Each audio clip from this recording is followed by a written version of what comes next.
What's going on? Working on a 2013 Mercedes-Benz C250, doing the notorious oil leak from the oil filter housing. I work on a lot of cars, and these manufacturers put plastic parts in and they fail, and then they all got to be replaced with actual metal parts. So if you ever have a component that fails, replace it with a metal one. They have aluminum aftermarket versions. This is a bear. This is a job. I had to make a custom. I had to cut a socket to get the back bolt off back here. I took an E10 and chopped it so that and then I used a 14 wrench to get it out. You gotta disconnect all the wires, hoses. You gotta, I mean, it is tight. You gotta fish it out of here. You gotta take the starter off. But I'm out of energy for today. I'm gonna do this, finish this tomorrow. It's pouring oil underneath the whole car, so yikes.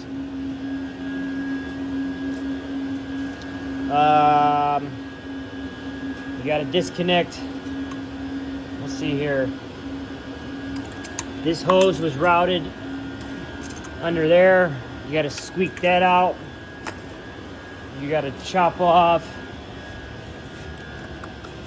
You gotta disconnect this one. You gotta disconnect all these wires and clips. This wire back here. Yeah, I still haven't even got this thing out yet. I kind of loosened up all these wires to get some wiggle room to get this thing out of here. I think the dealership wanted $1,600 or something to do this, I think.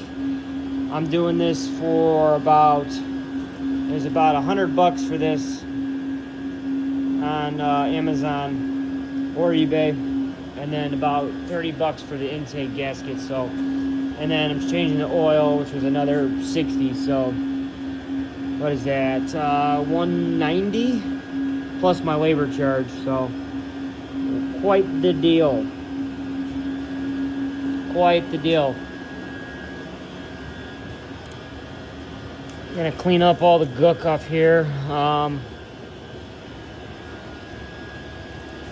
Yeah, this one was a bear to get out.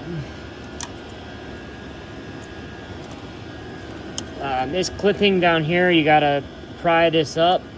This bar, you put like a screwdriver in there, you lift it up and you can pull it out. I just left this one on because there's one less thing to take off. You do gotta take off the hose. Where is it? Well, anyway, you got to cut off the bands, these bands, so you can get it out.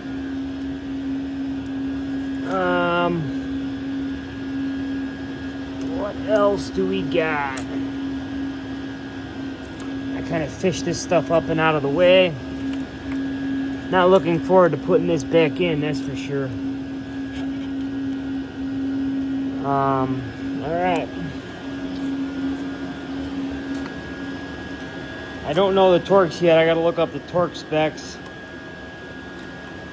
But I do know one thing. I'm not gonna be able to torque this one. I don't know how they expect you to get that out. They probably make a special socket that I don't have. And you can see, if you ever got one of these C250s in this oil behind the starter, that would be your oil cooler housing. Ay caramba. Alrighty. Peace.